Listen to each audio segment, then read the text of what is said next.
오늘 본문 말씀 42장 1절에 모든 군대의 지휘관과 가레야의 아들 요하난과 호사야의 아들 여사냐와 백성의 낮은 자로부터 높은 자까지 다 나와서 선지자 예레미야에게 묻습니다. 자신들의 어떤 생각을 사실은 관철하려고 묻는 것이나 다름없지요. 물론 하나님 앞에 우리가 어떻게 해야 될지에 대해서, 어떻게 나아가야 될지에 대해서 묻는 행위는 중요합니다. 그럼에도 불구하고 그 묻는 행위들은 중요하긴 하지만 자기의 생각이 이렇다 함을 하나님 앞에서 관철시키려 묻는 것은 옳지 않은 행위죠. 그런데 대체적으로 우리의 기도의 방향들이 잘못 설정되는 경우가 이런 경우입니다. 나는 이런 결과를 원해요. 그래서 하나님께서 이렇게 응답해 주시면 좋겠어요. 그래서 하나님 앞에 이런 응답을 해달라고, 이런 답변을 해달라고 기도하는 경우가 참 많다는 거예요. 그 하나님의 의지대로, 하나님의 뜻대로 이 모든 것이 결정나고 방향이 설정되고 내가 그것에 순종하면서 나아가야 되는데, 이런 방향은 싫고 내가 원하는 방향이 있어요. 이렇게 되었으면 좋겠어요. 그래서 그렇게 되기를 하나님 앞에 구하는 기도는 잘못된 기도다라고 하는 것이죠. 그런데 대체적으로 이 틀을 우리가 벗어나지 못해요. 기도의 원숙함이라고 하는 것은 이 틀을 벗어나는 거예요. 그러니까 나의 뜻이 관철되기를 원하는 것이 아니라 하나님의 뜻이 무엇인지를 나에게 보여주시고 내가 그것에 순종할 수 있게 해달라는 그런 기도가 정확한 기도가 되겠다라고 하는 것이죠. 그런데 오늘 이 백성들의 그 요구는 자신들이 하나님 앞에 직접 간절히 기도하는 것도 아니고 예레미야에게 탄원해 달라는 거예요. 대신 기도해 달라는 거예요. 그런데 이렇게 기록되어 있어요. 2절에 보면 우리의 탄원을 듣고 이 남아있는 모든 자를 위하여 당신의 하나님 여호와께 기도해 주소서. 하나님이 예레미야의 하나님만 되시나요? 그렇지 않잖아요. 백성들의 하나님이시고 또 지금까지 그 백성들을 이끌어 오셨고 그들과 동행해 주신 하나님 아니십니까? 그런데 이들의 요구는 당신의 하나님께 기도해 주소서라고 요구하고 있어요. 어처구니가 없는 거죠. 언제는 예레미야의 하나님만 되고 언제는 자신들의 하나님만 되고 언제는 우리 모두의 하나님이 되고 그런 게 아니잖아요. 우리 모두의 하나님이시잖아요. 그러면 자신들의 그 하나님 앞에 기도하는 것이 마땅한데 당신의 하나님이라고 표현한 것은 그나마 하나님께서 예레미야에게 응답해 주시고 예레미야를 통해서 말씀해 주신다라고 생각했던 모양이에요. 사실은 하나님께서 예레미야 선지자를 통해서 누누이 말씀해 주신 것은 너희가 하나님께 부르짖을 때에 하나님께서 듣겠다는 거예요. 들으시겠다는 거예요. 응답하시겠다는 거예요. 갈 길을 지도해 주시겠다는 거예요. 그리고 그들이 하나님을 찾고 찾으며 마음을 돌이키면 그들에게 예정된 심판도 하나님께서 피할 길을 내시겠다고 말씀하심에도 불구하고 그들은 여전히 이 말씀을 듣지 않아요. 참 이상하죠. 자신의 이름으로 또 떳떳하게 하나님 앞에 서고 또 자신의 하나님 앞에 구하고 또 그 구하는 것이 하나님의 뜻대로 이루어지기를 바라고 내가 그것에 순종하기를 마다않는 그런 신앙이 되는데 오늘 이 백성들의 자세는 틀렸어요. 하나님 앞에 기도해 달라고 요구하는 것도 그렇고 자신의 그 간절함이 여기 담겨져 있지 않아요. 그리고 분명한 것은 여기에 하나님을 시험하고자 하는 의도가 담겨져 있어요. 자신의 의도는 자신들의 뜻은 이미 결정되어 있어요. 애굽으로 도망치고 싶은 거예요. 바벨론에 갔다가는 우리의 목숨이 남아나지 않을 것 같아서. 왜? 끝까지 저항하다가 이제는 이 저항하는 게 여의치 않기 때문에 어때요? 피할 길을 찾은 거예요. 그것이 이제 애굽이라는 거예요. 이집트로 내려가려는 그들의 마음의 결정이 내려진 상황에서 하나님 앞에 묻는 거예요. 예레미야를 통해서. 그리고 어찌 보면 하나님의 뜻과 부합되며 그들이 안심할 수 있었겠죠. 그런데 예레미야를 통해서 돌아온 답변은 그렇지 않았어요. 그들의 결정한 바와는 전혀 다른 하나님의 말씀이 그들에게 응답되었어요. 4절에 보면 선지자 예레미야가 그들에게 이르되 내가 너희 말을 들었은즉 너희 말대로 너희 하나님 여호와께 기도하고 무릇 여호와께서 너희에게 응답하시는 것을 숨김없이 너희에게 말하리라. 예레미야가 참 지혜로워요. 이제 그들을 대신해서 하나님께 묻겠지만 너희 하나님에게 묻는다라고 표현하고 있잖아요. 이 백성들은 당신의 하나님께 물어달라고 하는데 예레미야는 너희 하나님께 내가 묻겠다고 물어보겠다고 얘기하잖아요. 그러니까 여전히 우리 하나님은 선지자 예레미야의 기도만 들으시는 하나님이 아니시고 너희의 기도도 들으시는 하나님이시다라고 하는 것을 분명히 이야기하고 있어요. 그렇지만 그들의 요구대로 예레미야가 구하고 있죠. 그리고 7절에 보면 10일 후에 여호와의 말씀이 예레미야에게 임했다 그랬습니다. 그런데 중요한 것은 이래요. 6절에 우리가 당신을 우리 하나님 여호와께 보내면 그의 목소리가 우리에게 좋든지 좋지 않든지를 막론하고 순종하려 함이라. 우리가 우리 하나님 여호와의 목소리를 순종하면 우리에게 복이 있으리이다 하니라 그랬습니다. 그들의 거짓 마음이었죠. 사실은 하나님께서 그것이 우리에게 좋든지 싫든지 그 음성에 우리가 순종하려 합니다라고 분명히 말하고 있잖아요. 그런데 뒤에는 그렇게 순종하지 않아요. 왜냐하면 자신들의 마음은 애국으로 가려는 마음이 분명히 있었거든요. 그런데 하나님의 음성은 너희가 애국으로 가면 칼과 기근과 전염병으로 죽겠다라고 하는 거예요. 죽으리라고 하는 거예요. 한번 생각해 보십시오. 우리의 믿음의 고백은 어떠하십니까? 우리가 기도할 때 하나님께서 내게 응답하시는 대로 제가 순종하며 나아가겠습니다 라고 하면서 실제로 내가 결심하고 내가 나아가려고 하는 방향과 다르면 주저하는 경우가 있어요. 왜 그런 줄 아세요? 자신은 나름대로 이것이 하나님의 길이라고 확신한단 말이에요. 분명히 하나님께서는 우리에게 이것을 요구하실 거고 이렇게 나아가게 하실 것이다 라고 하는 그런 잘못된 확신을 가지고 있기 때문에 그것을 내려놓는다고 하는 게 쉽지가 않아요. 매사에 그렇습니다. 교회에서뿐 아니라 가정에서뿐 아니라 사회에서 또 많은 우리가 소속된 공동체 안에서 여러분 자기 주장을 내려놓는 거 그거 쉽지 않습니다. 그리고 내려놓지 않는 이유로 그것이 하나님께서 내게 주신 생각, 내게 나아가라고 하는 그 방향이라고 확실히 믿기 때문에요. 그러니까 너무 잘 믿어도 문제예요.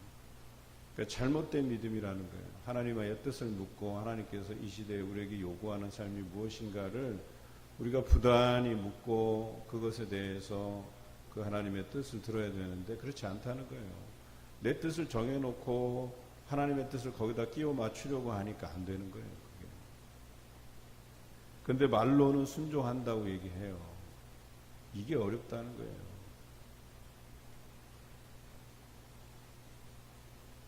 오늘 예레미야를 통해서 그들에게 말씀하시는 것은 이래요. 10절 너희가 이 땅에 눌러 앉아 산다면 내가 너희를 세우고 헐지 아니하며 너희를 심고 뽑지 아니하리니 이는 내가 너희에게 내린 재난에 대하여 뜻을 돌이킴이라. 한 발 물러서셨어요. 그래도 너희가 이 땅에 남아있는다면 헐지 않겠다고 말씀하세요. 또 여호와의 말씀이니라 너희는 너희가 두려워하는 바벨론의 왕을 겁내지 말라고 하고 있어요. 내가 너희와 함께 있어 너희를 구원하며 그의 손에서 너희를 건지리니 두려워하지 말라. 이 뜻은 하나님의 손을 의지해서 바벨론 왕을 두려워하지 아니하고 성에 남아있거나 아니면 포로로 잡혀가거나 이거는 남아있거나 포로로 잡혀가 있거나 상관없이 바벨론 왕을 두려워하지 말라는 거예요. 하나님께서 동행하시면 너희가 남든지 아니면 포로로 잡혀가든지 하나님께서 보호해 주시겠다고 약속해 주신 거예요. 그런데 반면에 애굽으로 도망하면 너희가 칼과 기근과 전염병으로 죽으리라고 분명히 이야기하고 있어요. 어떻습니까? 하나님의 말씀, 하나님의 응답은 분명해요. 애굽으로 가지 말라는 거예요. 남거나 포로로 잡혀가라는 거예요. 그러면 어때요? 12절 내가 너희를 불쌍히 여기리니 그도 너희를 불쌍히 여겨 너희를 너희 본향으로 돌려보내리라. 느부갓네살이 하나님의 그 마음을 헤아려서 이 땅을 심판하는 도구로 사용된 거예요.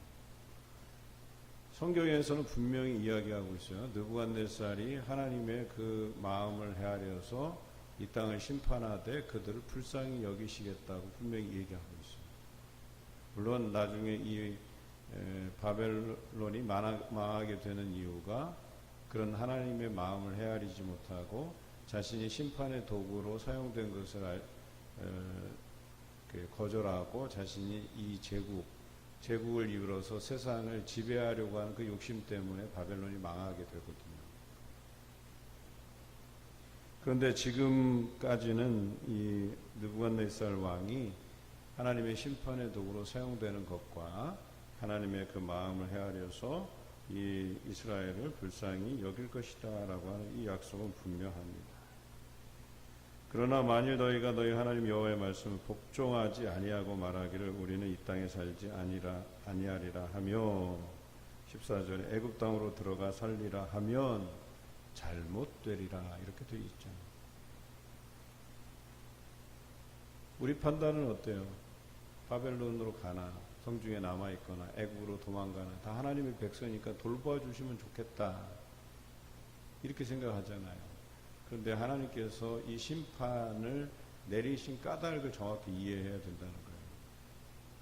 그리고 그들을 도울 나라가 하나도 없게 하신 그 의미를 알아야 된다는 거예요. 이들이 하나님만 의지하게 만들기 위한 심판이었단 말이에요. 그런데 애굽으로 피신하는 건 뭐예요? 애굽의 손을 의지하겠다는 거 아니에요.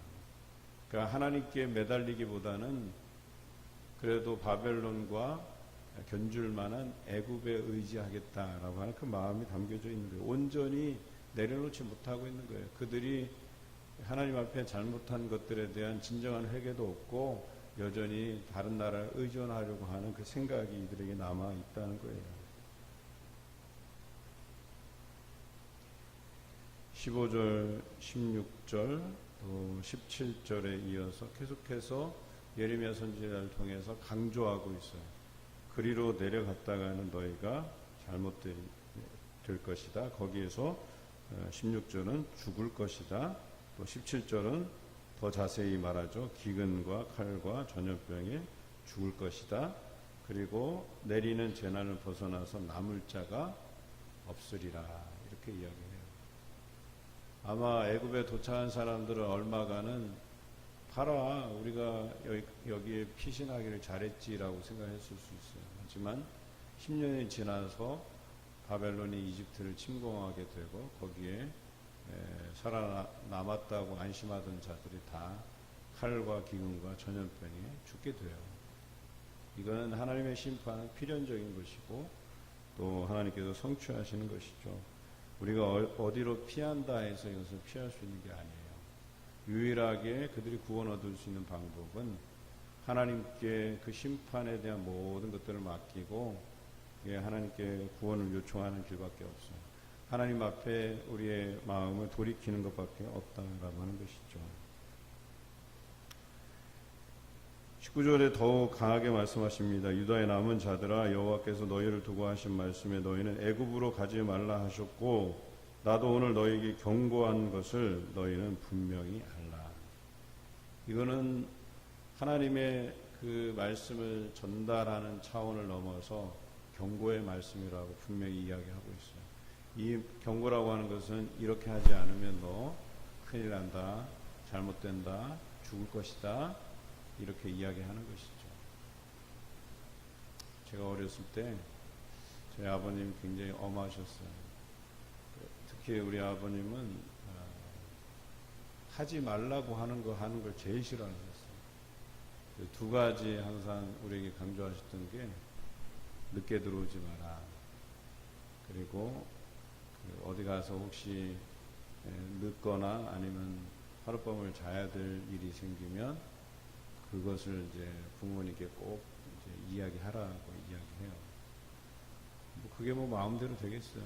근데 꼭 하지 말라는 거는 또 꼭 하고 싶어요. 그리고 친구들과 좀 놀다가 늦게 들어가고 싶으니까 근데 그 허락을 해달라고 하면 안 해줄 것 같고 그러니까 보고를 안 하고 항상 늦게 놀다가 들어가요. 그러면 꼭 혼나요. 다른 거는 아버님께서 이렇게 하지 마라 이런 거 말고 그냥 그렇게 하지 말라고 하는 것 외에는요, 내가 조금 잘못해도 잘 용서를 받아요. 그런데 이거 하지 마, 이거 아빠가 싫어하는 거야 하는 걸 하잖아요. 그러면 아주 호되게 혼났어요. 회초리로도 맞고 손들고 벌 쓰는 것도 여러 번이고. 마찬가지예요. 하나님께서 이것은 하지 말라고 하는 거예요. 너희가 고집 부려서 이거 하면 틀림없이 거기에서 잘못될 거다. 죽을 것이다. 칼과 기근과 전염병에 죽을 것이다. 남을 자가 없을 것이다. 명확하게 이야기하고 있죠. 그럼에도 불구하고 이 이스라엘 백성들과 지도자들은 참 말 안 들어요. 이런 걸 보면 이미 이 앞에서 예레미야 선지자에게 물어서 좋든 싫든 우리가 순종하겠다 하는 것은 거짓말이에요. 자기네들은 애굽으로 가고 싶은 거예요. 왜냐하면 바벨론이 두려워요.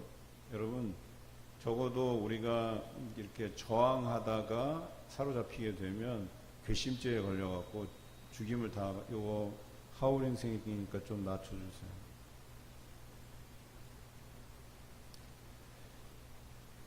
그래서 보통은 이런 때에 하나님의 그 말씀에 우리가 좀 더 순종하는 마음을 가졌더라면 하는 생각을 하기 쉽지만 사람들은 자기가 결정한 것들에 대해서 돌이키기가 어렵다는 것을 말씀드려요. 우리가 기도할 때 우리가 가져야 될 자세는 우리가 미리 결정하지 말라는 거예요. 그 말씀, 그 마음에 내가 이렇게 되었으면 좋겠다라고 하는 마음의 소원이 있더라도 하나님께 그 모든 것을 맡기라는 거예요. 그래서 예수님께서도 그 십자가에 죽으시기 전에 이것이 하나님의 뜻임에도 불구하고 묻잖아요.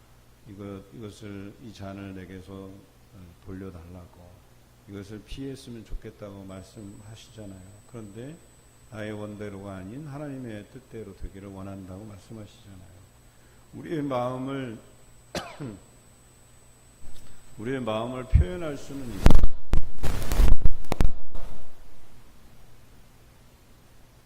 우리의 마음을 표현할 수는 있지만 너무 많이 울려요.